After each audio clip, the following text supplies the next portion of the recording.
Hmm.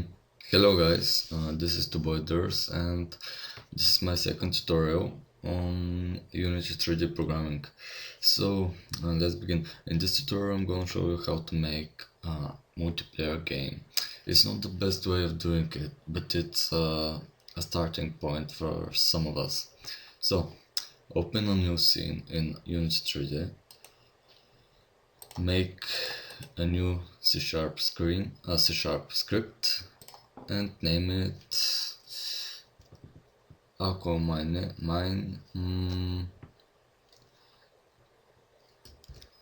network tutorial. Okay, let's open it. Open. Yep. Okay, so we're doing some basic multiplayer system, and we will need array where we will store the host data, I mean the servers that are registered to the master server, and we'll need some game objects and transforms for the player prefabs and spawn points. Also we will need the strings for the game name, server name, password, or etc. So I'm going to make a public game object player prefab, which will be used in a later time, not now, but I just want to make it, and a public transform spawn point. Okay, now I'm going to make the strings that I'm going to use for this tutorial. It's a public string game name and a public string server name. Okay, so I will begin with a public function that will actually make the server. So I'll type a public void start server, and here we have to instantiate the server and register the master server. So network initialize server, and here we have int connections, int listen porn, int is integer, and a boolean use not. So I'm going to use 32 maximum connections, a port, it could be whatever you like. I will put 26200, and network does not have public address. Okay, so this line here, this initializes the server and says the max players, the IP port number, and we say if it has a public address or doesn't. So now let's register the master server. We do this with master server dot register host, and here we put string game type name. This is basically the name of the master server, and you could put whatever you want. I'll put game name. So later in the inspector I will set my game name and my server name, and also string game name is server name. Okay, now we want to check when is the server initialized and when the master server is registered. So we need a void on server initialized,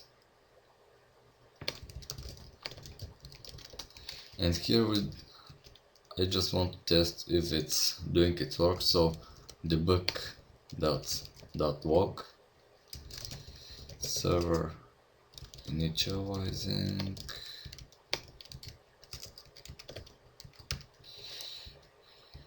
So this debug.walk will say when the server is initialized. So now we have to check if we'll have to check whether the master server is registered or not. So type void on master server event masters, and we have to make some variables. Master server event master event. Okay, in this function we'll check we can check different master server events, and for this tutorial I'm gonna check when is the master server registered and when we have received the host list. So first, if master event is equals to master server event dot registration succeeded, so debug dot log registered. Okay, so if we want to check these functions we did, we have to make some on GUI buttons, and when you click, for example, the start button, it will first initialize the server and then register to the master server. So we're doing this by typing void on GUI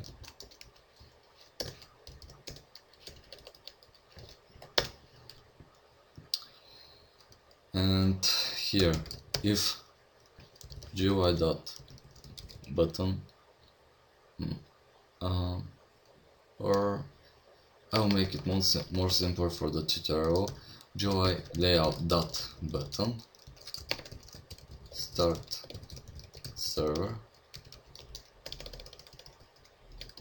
start server. Now let's check if it's working. I'll make an empty game object for the network manager because working on layers is better, but you could put it on the main camera, on an empty game object, or wherever you want. So I name it network manager, and here, okay, game name CMB tutorial, and server name CMB tutorial test server. Okay, now let's check. Okay, we have the start server down initializing registered. So it's working. Now let's make the refresh system, and actually first let's hide the buttons when the server is registered. We're doing this with if network is server and is on server, and network isn't client, then show the buttons. Okay, now let's make another button. If GUI layout dot button dot refresh, and we have to make a refresh function. So refresh. Okay, now let's make the refresh function public void refresh. Okay, so now whenever we click the refresh button, it will activate the refresh function until it will request the master server host list, and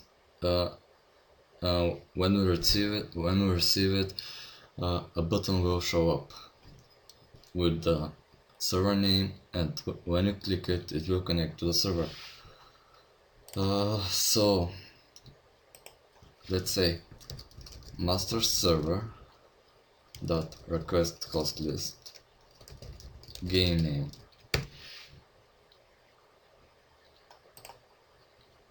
Okay, here we can say what was it? Yeah, here we can say master server dot poll host list, and for example, if we want to check the host list length, we say debug.log master server dot pool host list length, and that's it. And now when we check this, first we have wait a second, first let me comment this out. Okay, when we start the server and it is registered, then if you click the refresh button, it will say 0 because it pulls the host list and requests it at the same time. If we click it again, it will say 1. Okay, so to make it better, we're going to check whether the master server received the host list. So delete this out, and here on master server event function, type if master event is equals to master server event dot host list received, then debug dot log dot what was it, master server dot poll host list, oops, sorry, dot poll host list. And okay, let's check it now.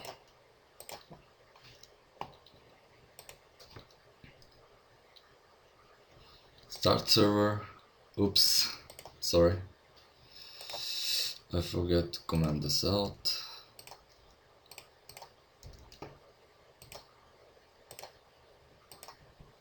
Okay, let's check now. Start server, registered, refresh, 1. Okay, so you see the difference. When the master server event receives the host list, then it debugs it debugs its length. But if it requests the host list and check its length at the same time, it will show its length is 0, or it will show it last received length. Okay, so let's delete this and let's proceed. So we want now we want to add the host list to a host data array. So we need to make a private variable or a public, it doesn't matter. Actually it matters. If you want to access this host data array in another script, you have to make it public. If you don't, you have to make it private, or just make a variable like this, host data, I'll name it host data. Yeah, in this case you can only access it in this script, in these functions, and only here. And I'm not going to do another scripts that are going to access it, so I'll leave it like this. And now we have to say that the host data is equals to the master server host list. So we're doing this by in the master server event, where it checks if the host is received. After it received the host list, we're saying that host data is equals to master server dot poll host list. Okay, now we would like to so if there are some servers in the host data, we would like to add a button after the refresh is done, and we're doing this by if host data isn't null, then for. Okay, what for basically does, in for we make a variable that is usually smaller than, that is usually integer, that must be smaller than the array we give it, and it checks that how to explain it.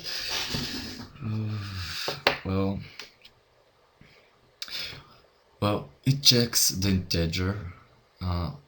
It checks that if the integer is smaller than the length, then it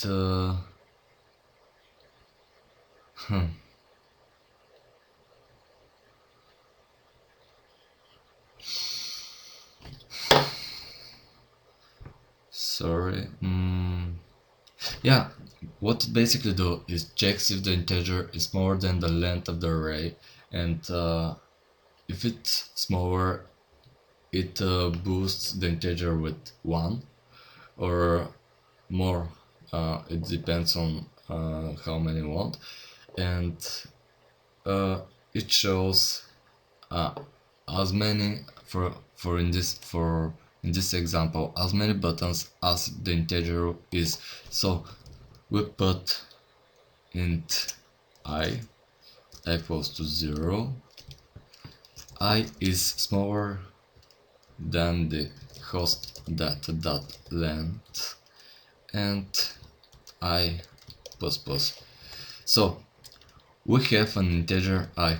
That integer is smaller than the host data length. The host data length is the all the servers registered to the master server. And for example, if there are 5 servers in this host data,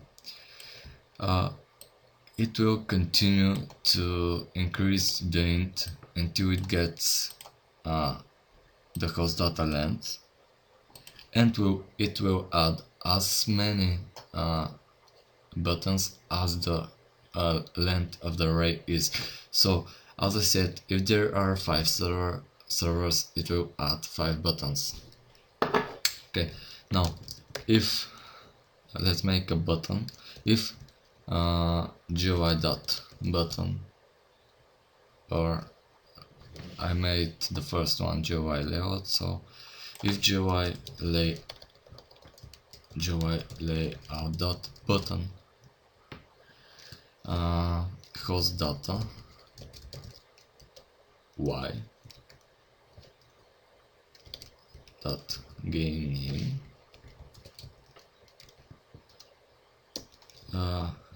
if we click it, then network dot connect to host data dot y. So host data is an array and y is integer. So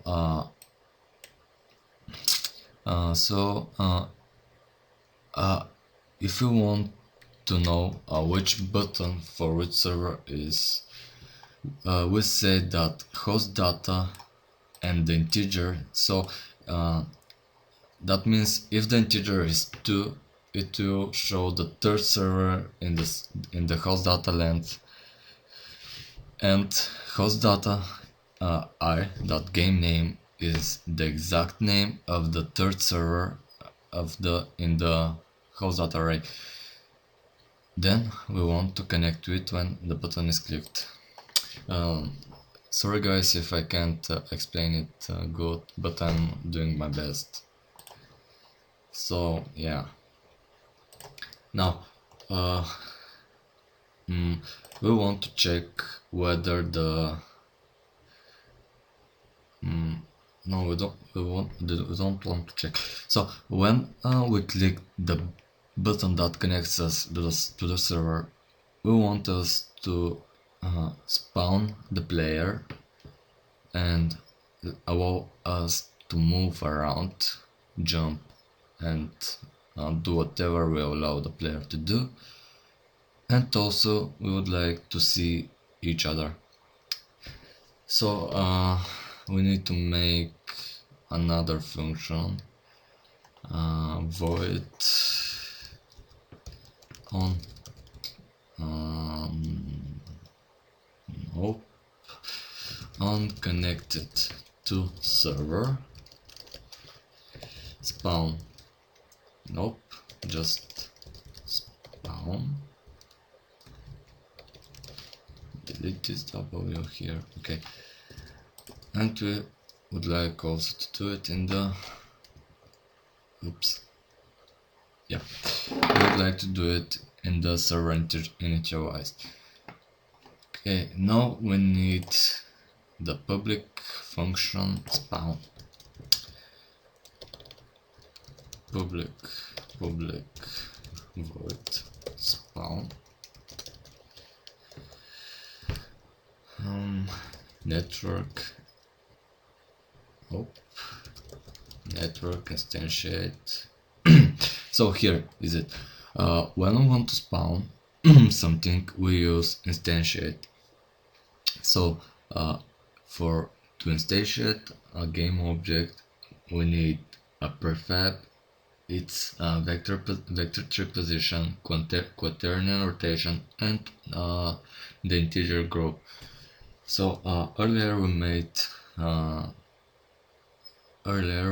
the player prefab. So player prefab, the vector tree position will be the spawn point position, spawn point dot pos, and the quaternion will be quaternion identity.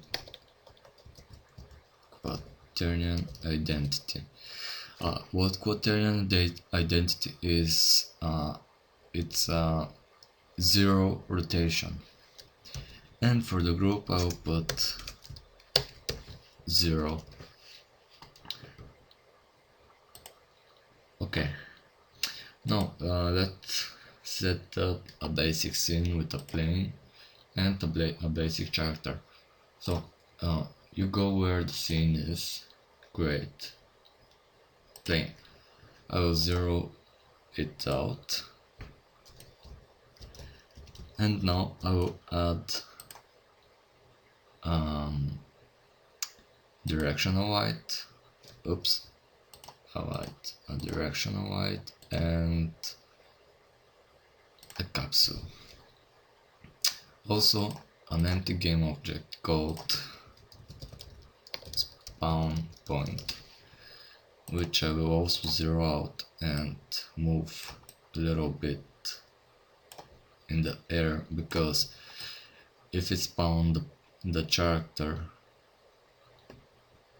what the hell, never mind. So I make it in midair, because if it spawned the character and it collides goes through the player, if the capsule collider goes through the plane collider, it will fall down through the plane. So we would like to make it in the air. Okay, now I will name the capsule player, and I will add a basic rigid body controller. Here it is. Actually, you can download this rigid body controller from the Unity scripts. I will just modify it a little bit so it could work with this scene. And also I'll put this for wait, let me move the character. Okay, -4 for 35. Okay, so this is the camera. I'm not making it move or something else. It will be just a static camera where we'll track the both of the players I'm going to make here movement. Okay, so Hmm. Let me change a little bit the player controller script. Okay. Oh, I already changed it. So the original player controller script is just this. If grounded, do whatever you want to do. If not, apply the gravity force. Okay. So what the problem is that when now if we make a build and test it out,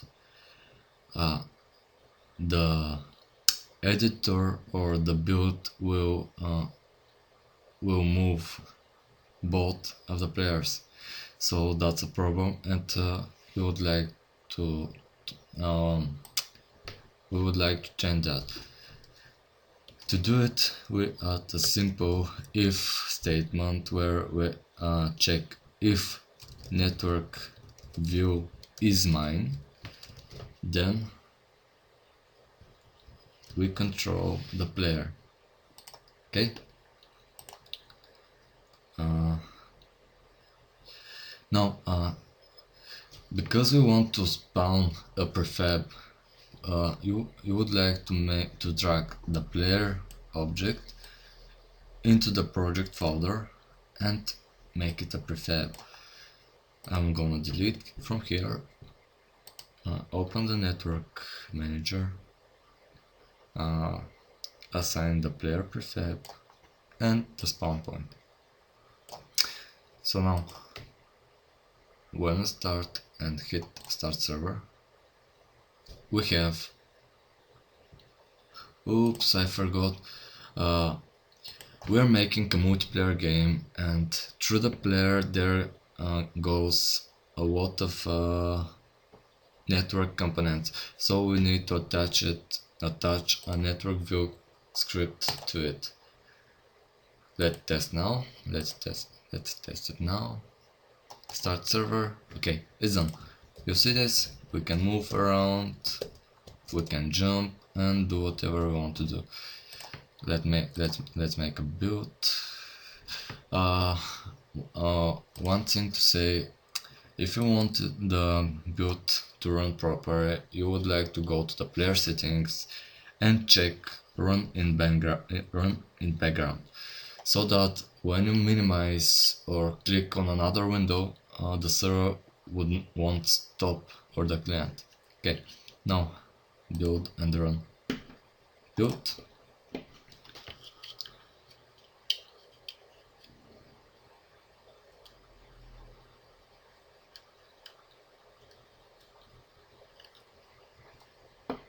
Okay, let's test it out. Start server. Okay, the server part is working. Now let's connect to it. Refresh, and here is it.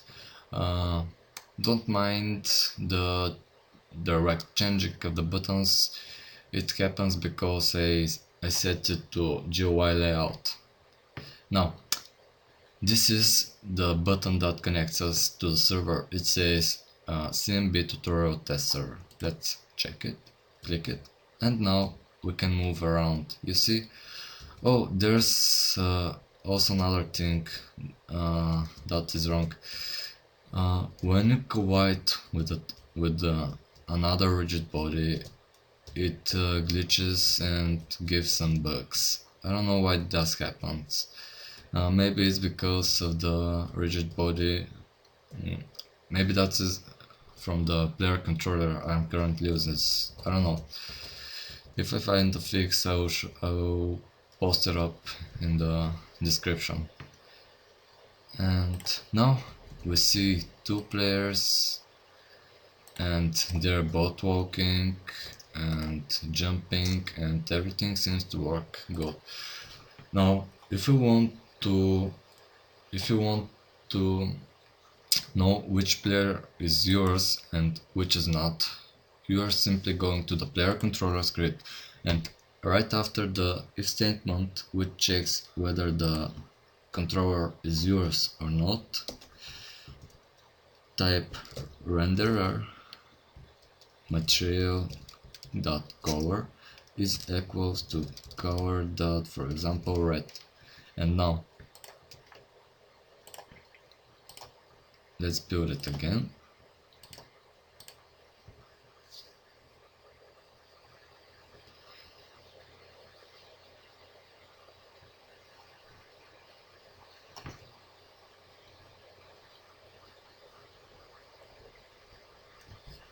Window, start server, and you see now it's red.